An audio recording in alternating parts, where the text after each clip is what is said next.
Believe it or not, Warren Buffett wasn't born a billionaire. He had to start with a small amount of money just like most of us. So today we are going to listen to him share his best tips for growing a fortune from a small sum. Enjoy. Good afternoon, Mr. Buffett and Mr. Munger. My name is Grant Morgan. I'm here from New York City. Earlier you had acknowledged that it is a more difficult investment and business environment today than it was when you first started out.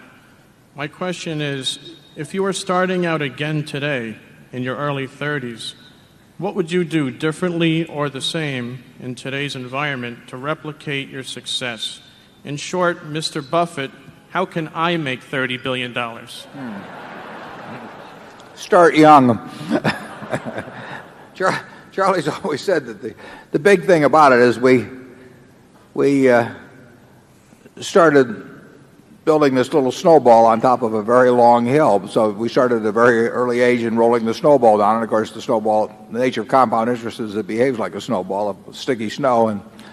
And the trick is to have a very long hill, which means either starting very young or living to be very old. I would do it exactly the same way if I were doing it in the investment world. I mean, if I were getting out of school today and I had $10,000 to invest, I'd start with the A's. I would start going right through companies, and I probably would focus on smaller companies because I would be working with smaller sums, and there's more chance that something is overlooked in that arena. And as Charlie has said earlier, it won't be like doing that in 1951 when you could leaf through and find all kinds of things that just leapt off the page at you. But that's the only way to do it. I mean, you have to buy businesses.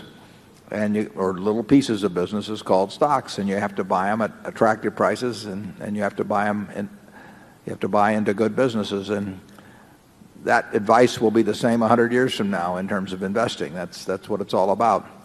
And you can't expect anybody else to do it for you. I mean, people will not tell you about wonderful little investments. It's not the way the investment business is set up. When I first visited GEICO in January of 1951, that rest of that year, I subsequently went down to Blythe & Company and actually to one other firm that was a leading, Geyer & Company, that was a leading analyst in insurance. And, I thought I'd discovered this wonderful thing, and I'd see what these great investment houses that specialized in insurance stocks said, and they said I didn't know what I was talking about. It wasn't of any interest to them. You've got to follow your own. You've got to learn what you know and what you don't know, and within the arena of what you know, you have to pursue it very vigorously and act on it when you find it. And you can't look around for people to agree with you. You can't look around for people to even know what you're talking about. You have to think for yourself. And if you do, you'll find things. Charlie? Yeah, the hard part of the process for most people is the first $100,000. If you have a standing start at zero, getting together $100,000 is a long struggle for most people. And I would argue that the people who get there relatively quickly are helped if they're passionate about being rational, very eager and opportunistic, and steadily underspend their income grossly. I think those three factors are very helpful. There are two things that I wanted to expand upon before moving to the next clip. First, Buffett said to focus on small companies. The obvious reason for doing this is small companies have more room to grow, so your investment grows with them. That's not to say that big companies are bad companies, but when you're starting out with a small sum of money, you have to take into account opportunity cost. Also, small companies are usually riskier investments than a bigger company. That's why Buffett said to start looking at every small company out there, so you can figure out the ones that have a good potential to keep growing. The second thing I want to reiterate is Charlie Munger's famous quote, "First $100,000 is the hardest." So at the beginning, I would honestly just get a job and try to save up the initial amount. That's just my personal opinion. You guys can do what you feel is best for your particular situation. And as you have more money, it becomes easier to make even more. Recently at a talk at the Wharton Business School, Mr. Buffett, you indicated that you were talking about the problems of compounding large size, which I appreciate and understand.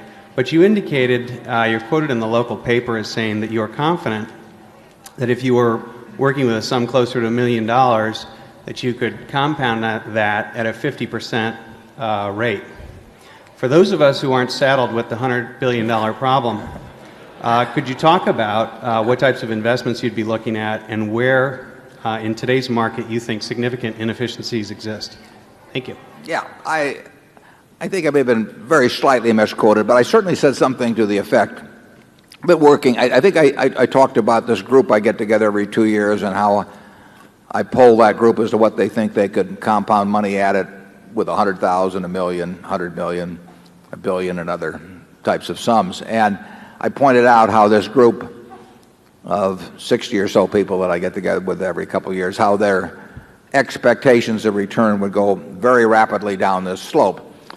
It is true. I think I can name a half a dozen people that I think could compound $1 million, or at least they could earn 50% a year on $1 million, have that as an expectation, if they needed it. I mean, they'd have to get their full attention to be working on the sum.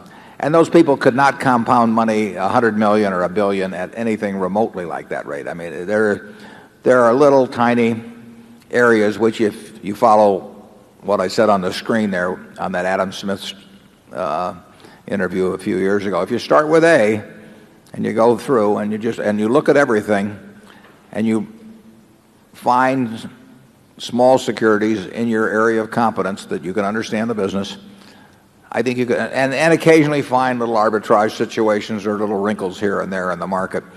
I think working with a very small sum, that there is an opportunity to earn very high returns, but that advantage disappears very rapidly as the money compounds, because from $1 million to $10 million, I would say it would fall off dramatically in terms of because there are little, you find very, very small things that you can make, and you're almost certain to make high returns on, but you don't find very big things in that category today. I'll leave to you the fun of finding them yourselves. I mean, it'd be terrible to spoil the treasure hunt. And the truth is, I don't look for them anymore. Every now and then I'll stumble into something just by accident, but I'm not in the business of looking for them. I'm looking for things that Berkshire could put its money in, and that rules out all of that sort of thing. Charlie? Well, I would agree, but I would also say that what we did 40 or so years ago was in some respects more simple than what you're going to have to do. Right. We had it very easy compared to you. It can still be done, but it's harder now. You have to know more. I mean, just sifting through the manuals until you find something that's selling at 2 times earnings, that won't work for you. It'll work, it's just you won't find any. Yeah. Well, in this clip, Buffett gave pretty similar advice. If you have little capital, then just start going through all the small companies in the industries you understand and try to find the one that is selling at an attractive price. Charlie brings up a harsh truth, which is it's a lot harder to find undervalued companies today than it was 50 years ago. That's because there are way more investors who are looking for these deals, and there are supercomputers too that are trying to take advantage of any inefficiency in the market. This all just means we have to look longer and longer for opportunities. One last thing I want to mention is Buffett said it's entirely possible to get a 50% return with a small amount, but I want to remind you it's extremely hard. It's even harder to get those types of returns year after year. So please keep that in mind and don't fall for a scammer who is promising you insane returns to scam you out of your money.